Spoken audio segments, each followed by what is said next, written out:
విచిత్రం ఏంటంటే గతంలో పట్టిసీమ కట్టినటువంటి మెగా మీదన తీవ్రమైన ఆరోపణలు చేస్తూ వచ్చారు జగన్మోహన్ రెడ్డి. అట్లట్లాగిస్తారు అది బాబు జేబు సంస్థ అని. తర్వాత అదే జగన్మోహన్ రెడ్డి పోలవరం మెగా సంస్థకు అప్పచెప్పారు.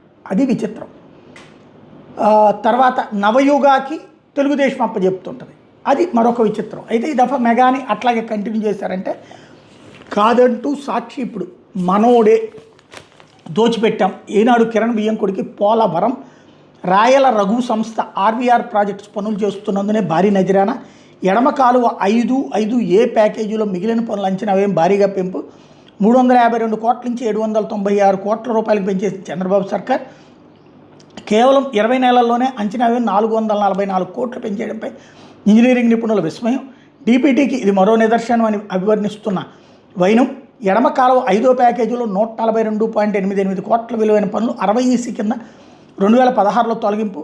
వాటిని నాటి ఆర్థిక మంత్రి యనమల వియ్యంకుడు ప్రస్తుత టీడీపీ ఎమ్మెల్యే పుట్టా సుధాకర్ యాదవ్కి నామినేషన్ మీద అప్పగింత.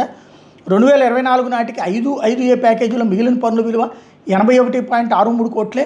దాన్ని 352 కోట్లకు పెంచేస్తూ 2024 సెప్టెంబర్ 3న ఉత్తర్వులు. అంటే అంచనా వ్యయం 270.97 కోట్ల మేర పెంచేసిన వైనం. అవే పనులకు 293.66 కోట్లతో 2024 అక్టోబర్ 9న టెండర్ నోటిఫికేషన్ జారీ. 4.68% అధిక ధర. 307.41 కోట్లకు కోట్ చేసిన ఆర్వీఆర్ ప్రాజెక్ట్స్కి అప్పగింత. అంచనా వ్యయం పెంచి అధిక ధరలకు కట్టబెట్టడంపై అప్పట్లోనే విమర్శలు. ఈ దోపిడీకి వియ్యంకులకు పోలవరం శీర్షికను ఫిబ్రవరి 8న బయటపెట్టిన సాక్షి అంటూ ఆ జీవో కాపీలని ఇప్పుడు బయటపెట్టింది.